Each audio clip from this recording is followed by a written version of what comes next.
వాళ్ళు ఉపవాసం ఉండి ప్రార్థన చేయడానికి గల కారణం ఏంటంటే, దేవుని ఆత్మని, శక్తిని పొందుకోవడానికి.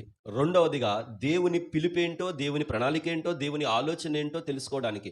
ఒకప్పుడు ఉపవాసాలు 4వ శతాబ్దం, 5వ శతాబ్దం నుంచి 15, 20వ శతాబ్దం వరకు చేసే ఉపవాసాలు ఎలా ఉండేవంటే, దేవుని ఆలోచనని కనిపెట్టేటట్టుగా ఉండేవి.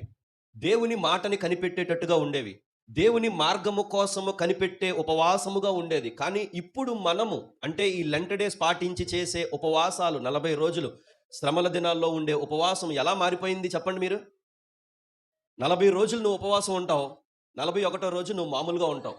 అంటే ఉపవాసం ఉంటావు, ఉపవాసం ఉండవు అనేది కాదు. అసలు ఉపవాసం దేనికుంటున్నావు?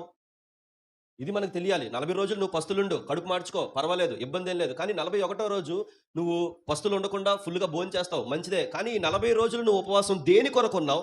కడుపు ఎందుకు మార్చుకున్నావు? నీ శరీరాన్ని ఎందుకు బలహీనపరుచుకున్నావు? 41వ రోజు నుంచి మిగిలిన మరలా 320 రోజులు నువ్వు ఏం చేయాలి?